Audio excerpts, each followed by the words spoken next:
Hi everybody, this is Brendan Hauser with EVOQ Bike. Welcome to Bike Radio, where in this episode we're going to talk about short ride durations when you only have 30 to 50 minutes. What intervals would I do? Some of you might already know this answer. Number two, does anyone else feel like there's a lot of only Zone 2 gurus, people talking only about endurance riding? I had an athlete that, actually this might have been somebody from YouTube, that made a comment that, I don't know, we're going to talk about this for a second. Number three, what do you do when you know that you're giving up space in a race too easily, and how does experience help you close this gap, pun intended? Metrics that might be messing with any of our heads during training, especially when coming back from some time off, and rest week periods. So if you just found this video for the first time, the EVOQ Bike channel, and you're like, what the hell is Bike Radio? This is me talking about training, whether it's my own racing, athlete questions from the YouTube channel, people that email them from the podcast. It's sort of a potpourri of topics that don't all deserve their own individual video, but come together to make a nice long video. If you like talking about training and racing with your friends, this might be the type of show that you enjoy. On the other side, you might have seen one of our shorter, more focused videos just on over-unders or best VO2 max intervals or how to increase your FTP, etc., etc. Those are shorter, 8 to 12 minutes. If you only like those, this might not be for you. And then the third topic is really the interview series, where we have World Tour athletes, Olympians, other coaches, nutritionists, just people that are willing to come on the show, drop gems of knowledge, and help us all get faster. So let's get into this one.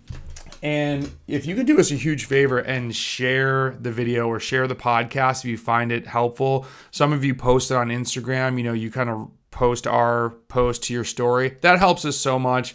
And if you're listening on Apple or Spotify, please leave a 5-star review and click follow on Spotify. It helps us a ton, and we really appreciate it. So one thing before we even get into this, we talk a lot about consistency, year-over-year gains. I like to drop the statement that if you're 3 years into training, you're still a newbie, and that's not a diss. That should be exciting, because I remember being 3 years in and thinking, I'm probably at where I'm at.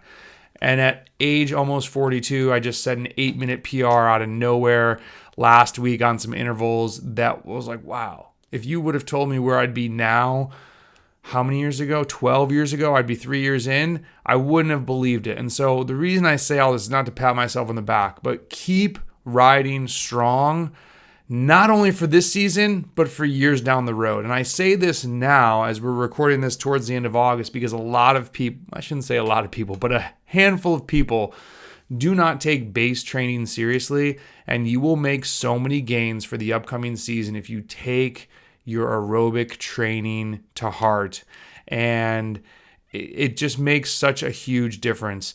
I'll even jump into, this is a kind of a segment of, before we hit the short ride durations, somebody made a comment on the Andy Coggan video saying, no one advises only doing Zone 2 riding.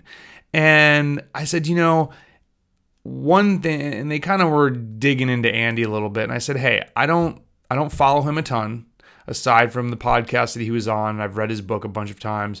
But I think his point is looking at the hyper obsession with Zone 2 right now.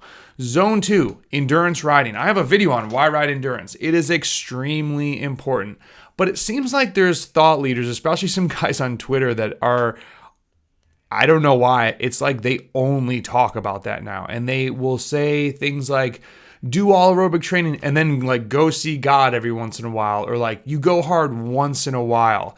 I really think this is misleading and not very helpful, because what does randomly go hard mean? Most athletes that are following these people don't know what that means.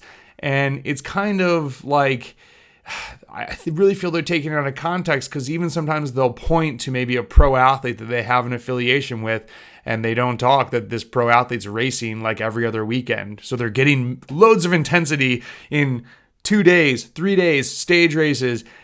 And if you look at their distribution of training, yes, it's a lot of aerobic training, but it's not just go see God every once in a while. It's not specific enough for us, especially as amateur athletes, that if we actually are listening to this to use as race preparation, I find it very confusing. Maybe I'm the only one. Maybe I'm not understanding their message correctly, but this is what Bike Radio is about, just talking about topics. Plan your intensity just as much as you plan your aerobic fitness. Take the intense sessions just as seriously as you take the aerobic ones. Because if you don't, that's when I found myself falling into the, oh, well, I'm not that fatigued. I'm going to ride this endurance ride a little bit harder. I'm going to maybe not do this threshold session as super threshold. I'm just going to ride longer and harder. And you feel like you're doing a lot of work. And it kind of points back to when Jens Reinders from Israel Premier Tech was on. He's like, man, when I fell into the whole deal of doing tons of sweet spot, I could ride pretty damn fast for a really long time, but I could not race. And so I just think it's a good reminder. And I don't want to come across as knocking these guys on Twitter. They have their own MO as to why they're preaching this. But I think for those of us that want to race a bike and are doing it at an amateur level and maybe aren't racing every weekend, you need to do the intervals, you need to do the work, and it's more than just go see God once in a while. So that's my thought on it. I'm going to stick to that because, and maybe I'm just a little sensitive to it because that's what I did for 2 months of just riding a lot of endurance, and I definitely was not race ready. And I probably rode too much of it, to be fair, but that's kind of what they preach, more volume. And it's the right amount of volume with the right amount of intensity at the right time to make us our fastest. So got this email. Shout out, this guy was from Switzerland. I love obviously my American counterparts, but I love getting these emails from Europe. He said, hey man, Brendan, some days I can only fit in a really short ride, 30 to maximum 50 minutes. Can you give me an idea of what workouts you would recommend? Sometimes I just do a set of hard starts or some kind of short over-unders. Some days I just can't do anything hit style. Should I just ride zone 2, maybe tempo? I train 12 to 15 hours a week though. Greetings from Switzerland. Love the content. Love the blog. Thank you. So let's take a quick pause. You probably know the answer. What is my favorite short interval session?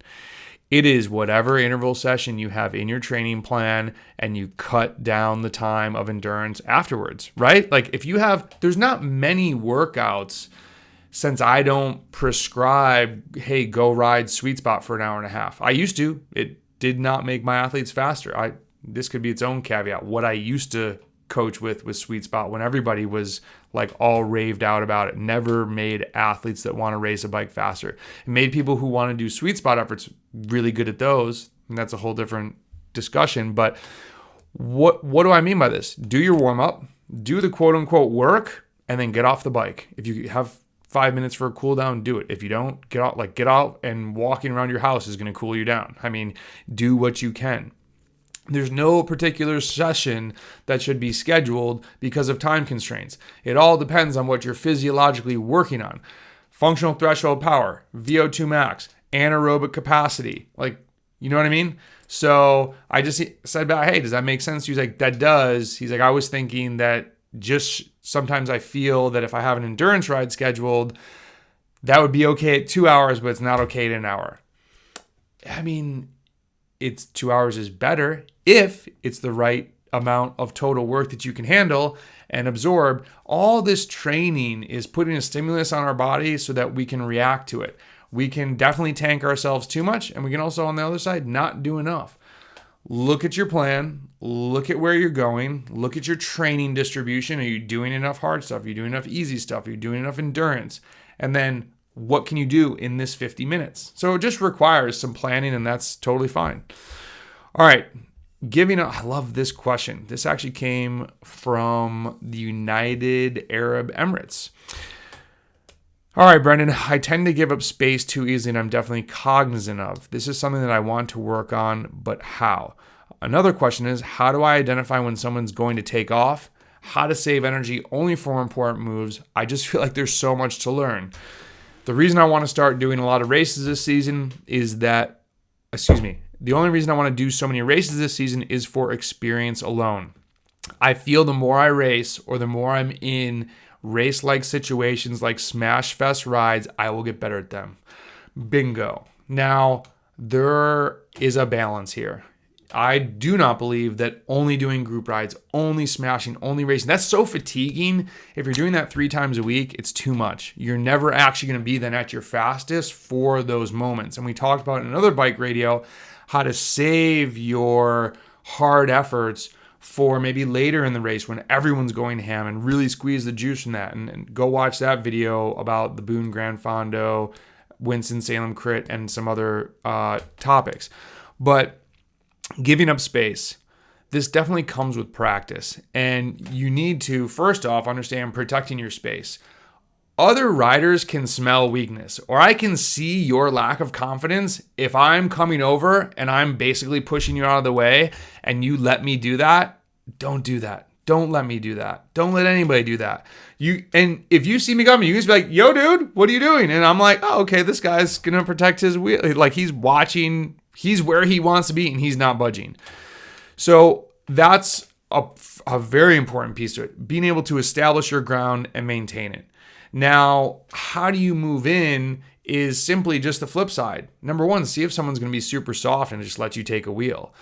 If you can't, maybe you need to shuffle back a few people. Or maybe if don't be that rider who's trying to like cut into a team who's riding together. You know, other people call it composition riding. That's not cool. That's very irritating. You won't make friends doing that.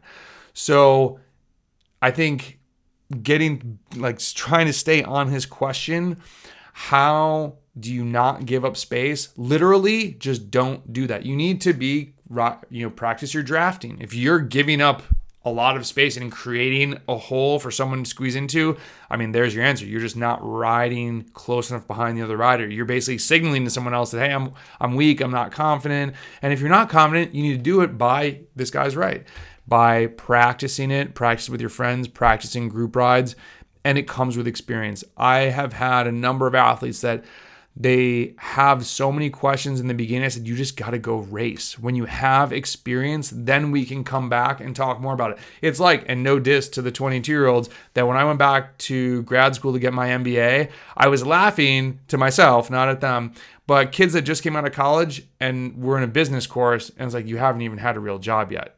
Your experience is all theory. You have no practical experience. And so naturally, I would just kind of give more credence to adults that were talking because they had experience that we could build off, and those building blocks are paramount, and that transfers over to sports like cycling. Go get experience, talk to your coach, talk to your training buddy about it then. Now, how do you identify when someone else is going to take off? And again, I wish there was a better answer, but getting the experience and doing the right thing and the wrong thing will help you. You'll chase sometimes when you shouldn't, and you realize what that felt like and how that scenario unfolded. You're like, ooh, that wasn't the right move to chase because everybody came and we got countered. Or I didn't realize that, they were weaker riders and all the teams were behind me. I should have taken inventory of who they were in the race, like who was playing what card. I think that if you take mental notes and even write it down in a notebook, what did you learn? Make yourself answer, what 3 things did I learn from this race? You will amass a lot of information that will be so beneficial down the road. It's really hard to dial it in, obviously, through a bike radio episode because there's so many variables. But ask yourself, when in the race is this happening? Who is going? How many people are going? Can you tell the composition of the team? Like, are you in a category where there's a lot of teams? And then also, like, what's remaining on the course? Not only is there a big climb at the end, is there only 5 miles to go? That's different than if there's 60 miles to go. All these factors play in that as you go race. And shout out to G Tour, Genesee Valley Cycling Club. I got to do these 40-mile races every Tuesday night and learn, what does it mean if I'm chasing a group, or, never chase the break. You either bridge to the break or you wait till somebody else chases it down for you. If I bridge to this break now with 35 miles to go, the story unfolds differently than if I'm trying to bridge to a break with 7 miles to go. So play those all out. And go get experience, go ride with other people, ride with faster people. And don't forget, this is a really good rule of, I don't know if it should be thirds. I should think about this, but I think I've been told this in life with mentors and business, like always try and reach up to a third of people that are above you. That's what I'm trying to do with these podcasts. The people that come on, these world tour athletes, Olympians, coach, like it's insane the people that are spending time with us to come share their knowledge. Then ride with your peers. I ride with my friends, I ride with my teammates, I ride with my Cat 1s, I ride with my Masters riders, and then also hopefully try and reach down a third of the time. who's the cat for that doesn't know much and you can help out in your community. Okay, next topic. And you know what? I don't run ads on these, and people are like, you need to run ad. Here's my ad. Ketones. Delta G ketones. Get the coupon, the discount code. Tactical is amazing. And if you're not using if some people, I love the email. I finally tried Lactigo. Wow, I should have tried that when you started talking about this in 2019, was it? Try it. Okay, ads over. Metrics messing with our head. And then we'll get into rest week periods. This athlete was coming back and had made a comment of how great he felt and how he's missed riding, and he was upset at himself that he let this slip. And I was like, dude, this is life. You had some things going on. Just come back. But he kept making the comment of how heart rate was really messing with his head. And then he started taking the heart rate strap off. So now you're not going to collect data that we don't really need. We can get, he's not doing intervals or anything. It's like we're just getting back going. But don't not collect data because you don't like the data, right? It's a simple calculation. You're not fit, so your heart rate's high. That's it. Do you know what will be nice? To watch the heart rate go down. So, my FTP right now is 20 watts lower in WKO than what I know it could be, or if I overly focused on going out to try to crush this 25-minute effort, let's say, to change a freaking number in WKO, and I'm insane enough to want to do that. But I know that's not going to help me with my races coming up. So just let it go. I'm riding well. I feel good. Even though I exploded on the Blue Ridge Brutal Gran Fondo, had an amazing 4 hours of power. Like road race power is back for me, which is something that I did not think I would see this season. And I'm really thankful for. Thank you to Landry for being my coach and getting me back on the straight and narrow and not just riding myself into the ground and riding too much endurance, but just be okay and don't get, I don't know what the polite word for mind effed is, but don't let that play tricks with your mind, okay? Go just try and win a race. Go, and this is for people that once you get back to be fit, I'm not saying this to the guy who is just coming back, you're not going to go win a race, but go get little wins. Go find success in some aspect of it and don't let something like heart rate mess with you. All right. This last question, we might talk about momentum. I can't remember if I posted this one. This guy was asking about, hey, I'm not sure if this has been discussed, but we use weeks as time intervals to organize our lives, including our training, for obvious and sensible reasons. But what's the actual rest period that would be the maximal benefit to most people? I know we're all different, and people seem to use 1 week periods as their rest period, when on average, have the adaptations maybe occurred during the rest. Wait, what do you say? When on average, have the adaptations, that are supposed to occur during a rest period mostly occurred at 5 days, 9 days, or is it so inexact that it really makes no difference? So there's no specific answer to this, but what I do want to point out that I think is important, obviously rest periods are individualized, but I would add that most athletes, when I've asked them in the comments and like, hey, when do you feel ready to go back to training, is after about 3 days, but they're still a little bit under recovered. And we feel ready because I think our last reference point to fatigue is when we were just at the end of the block and very fatigued. We become accustomed to that feeling through the last week, that what true freshness is, we haven't really hit yet, but we feel fresher. So we feel like we're fresh. We're getting the ers and ist and our baseline is kind of out of whack. So I say, hey, please go through the full 5 days of rest. I have toyed with, and I've had a coach before that had said, let's just resume training when you feel good. And it was literally like after 3 days I was ready. And I was like, hey, can you not let me do this? Because I'm then finding myself 2.5 weeks later really tired and not riding well. And so just you're not like, I've posted rest weeks. You can look up our rest week blog, the protocol that I follow, and I kind of changed it up for some athletes.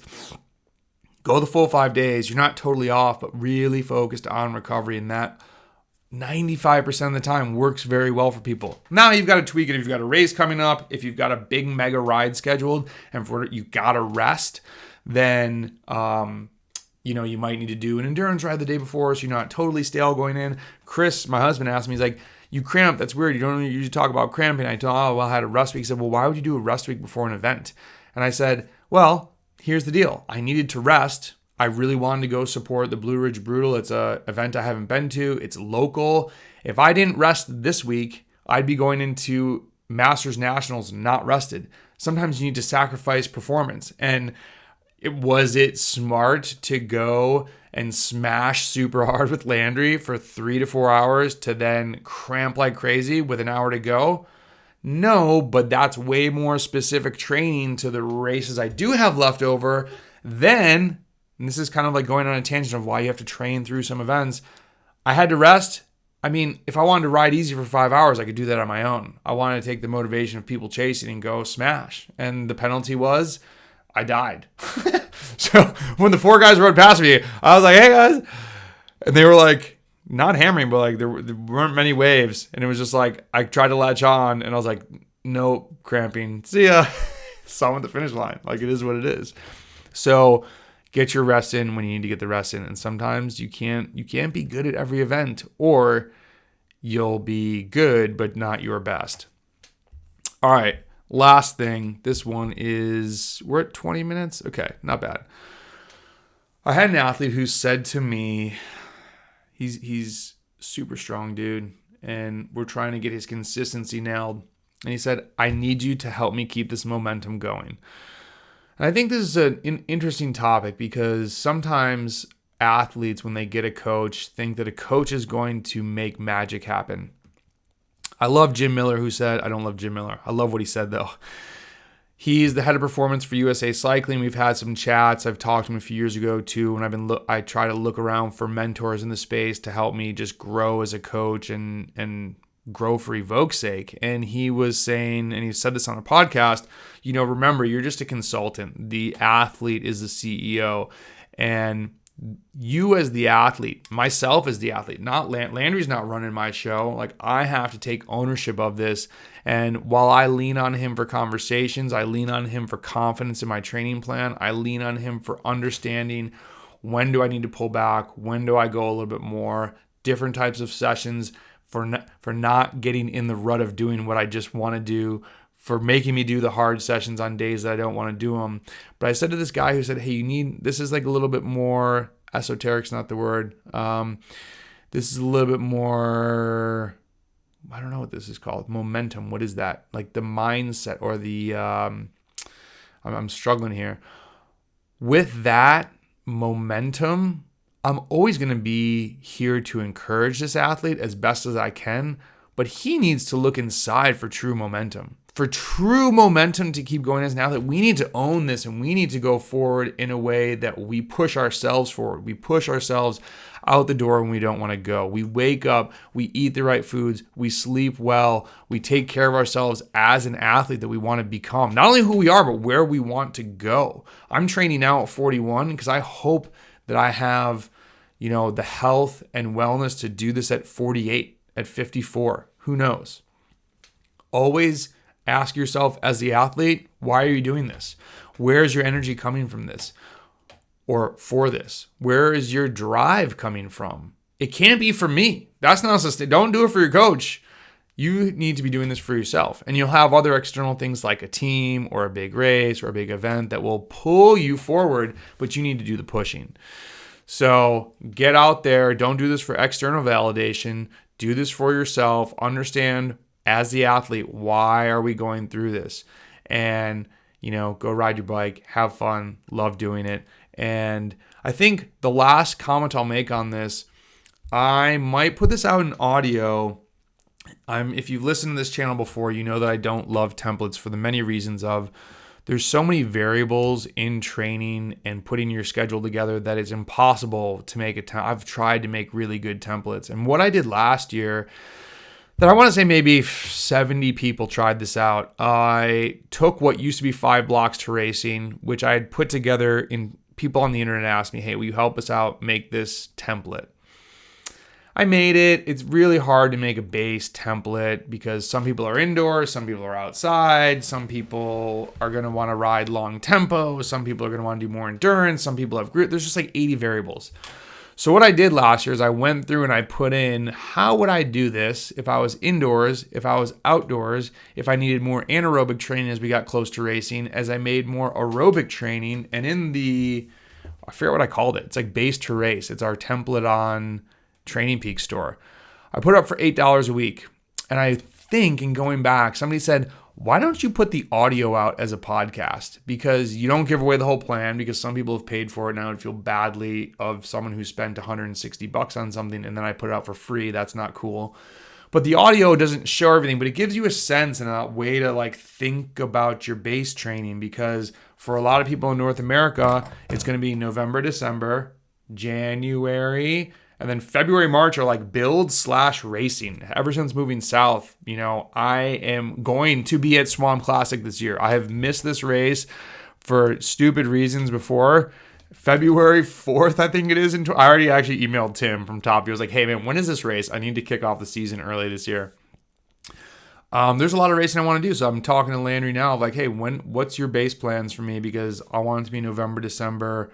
And anyways, I think I might post that as an audio. So be on the lookout for that. I hope that would help you ask yourself questions for the self-coach athletes out there. How do you put it together? And then it would be a good sort of jumping off discussion point for you and your training buddy of how you guys collaborate and how you girls collaborate into making a training schedule. Oh, and then my last point for the podcast. Someone asked me, hey, you interview mostly guys. Can you get some women on? I am trying. It must be coincidence, but I have been stood up, like literally sitting at my computer, and they don't show up for a podcast more often than from women than by guys. Or they bail on me at the last second. And I don't know as many women pro cyclists to reach out to. I am definitely trying. Some don't even respond to me on Instagram if I hit them up, which is fine. They don't owe me anything. But I want athletes, especially our female athletes that are listening. I'm trying. I will get some. You have my word on that. I'm not trying to make this a male-dominated podcast. It's just who I've had more access with. And so that's the last point. Again, if you're listening and this helps you, please post it on Instagram or something, or on Facebook or Twitter. Our Twitter presence is terrible. And I don't know, maybe it's just because we joined so late, but we have no followers and most people don't engage with our tweets, so I don't put a ton of time into it. Thanks for listening. Hopefully you get faster from this one, and we'll talk to you soon. Tell your friends.